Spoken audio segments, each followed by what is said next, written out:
everybody. This is log. Look at my hair. Look at my stash. Look at these spots. This is log 50. Uh, it's been a good day so far. I had a load of ideas. Oh, you son of a whore.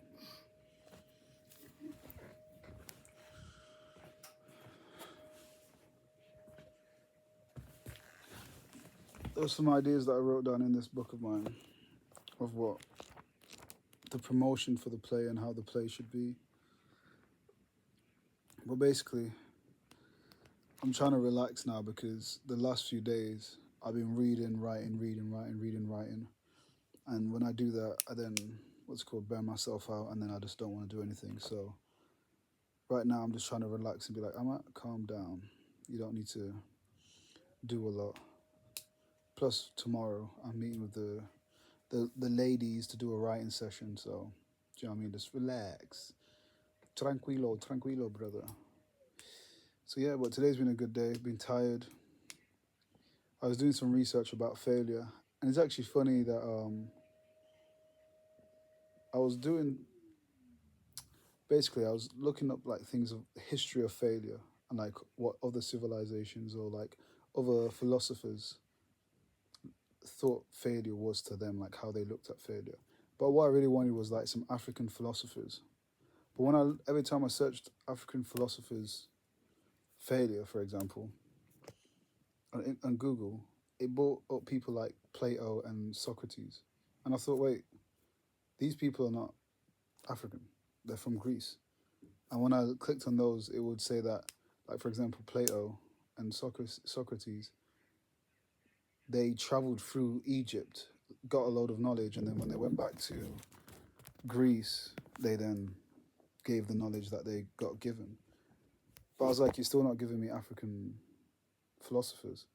And I went into I don't like using AI, but I went into ChatGPT because Google just wasn't working. And I was like,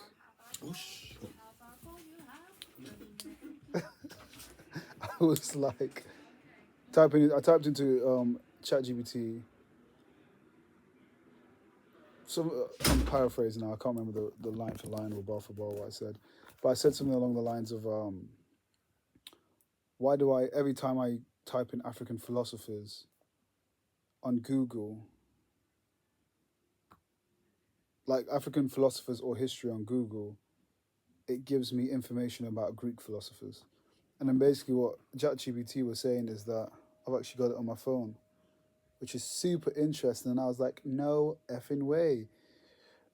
Yes, what you are noticing is a real historical and educational problem, but there are a few different things going on.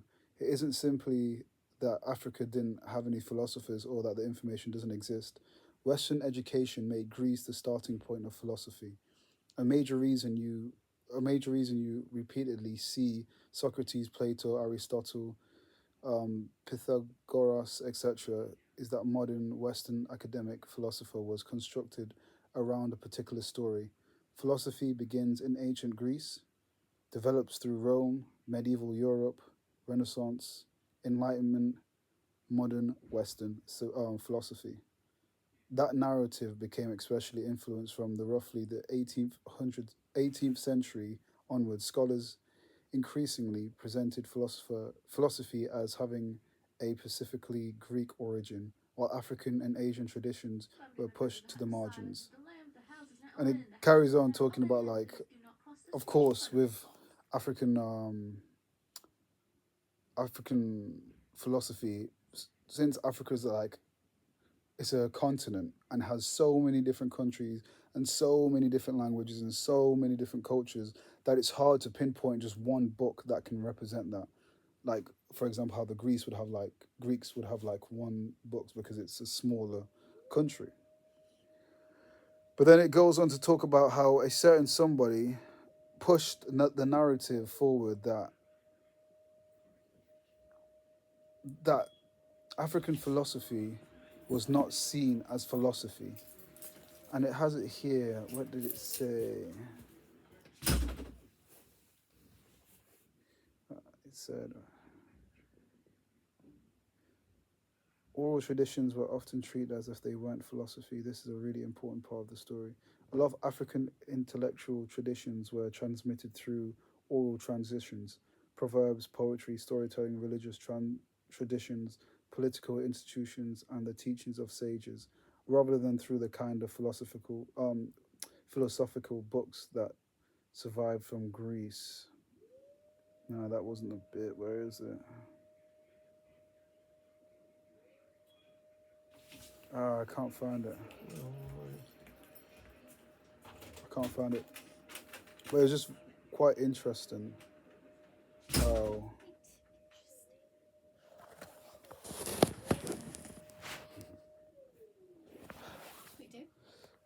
So basically, long story short, I watched a film with my wife called Julia and Julia. You see that film? I've not seen it, but I have heard. You heard about it. So in the film, she does a 365-day challenge, writing a blog with about the book, the cookbook. Okay. So I seen that and I was like, oh, that's kind of inspired me. So I decided to do my own thing, but on YouTube, where I just speak. Does that mean that I'm going to be on YouTube? You're going to be on my YouTube. Can you crop me out? Yeah, I'll crop you out. Don't no one watches it. No one actually knows. I've not told anyone about it. Well, now you said it, it's going to blow Hello. up a million people. You're going to go global. Would either of you two like a cake? I don't think I can handle it. I actually don't think I can handle the sugar. What kind of cake is it? I have no idea. I'm going to guess that one's kind of caramelly and that one's kind of chocolatey. I don't need it. Did you say no, Mel? Yeah, Yeah, I don't need it. Cool. I tried my hardest just then, but I don't need it. Keep them all to myself. Oh, actually, here I found it. It said, colonialism made the problem considerably worse. European colonialism didn't merely involve taking political control of African territories. European institutions also became extremely influential in deciding what counted as legitimate knowledge. Once consequences was the tendency to classify African intellectual traditions as religion, mythology, folklore, superstition, while European intellectual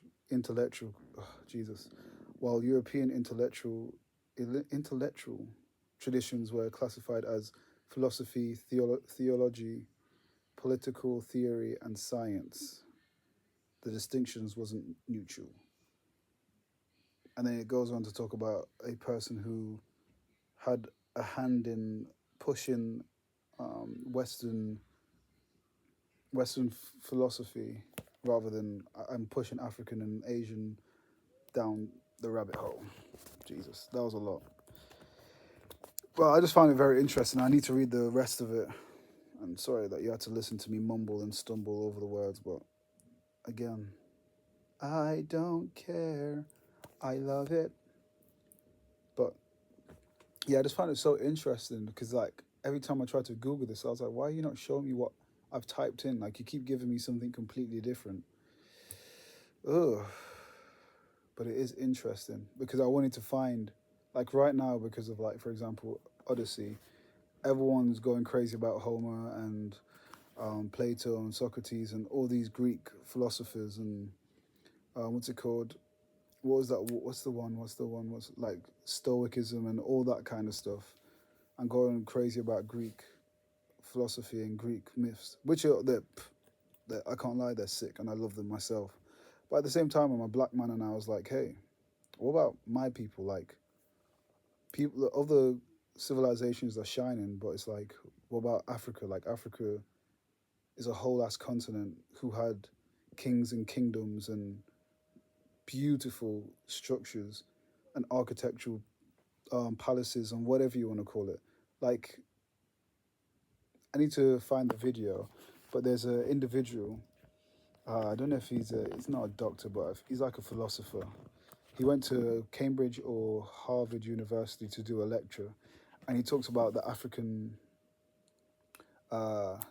kingdoms before Roman kingdoms, and he's showing pictures because there's a mini documentary about it. So he's showing the people the documentary and talking more about it and the things that he's researched and the books he's found, and he talks about how a lot of these African kingdoms had sewage system way before Europe ever did. Whilst Europe was still throwing shit out the window and call it like having a black plague, in Africa there was a whole sewage system and they had actual toilets. And like we never hear stories about that because, of course, I live in Europe, and a lot of us live in Europe. Whoever's watching this, so we're going to hear a lot of things about European history, and less about African history because we're not in Africa.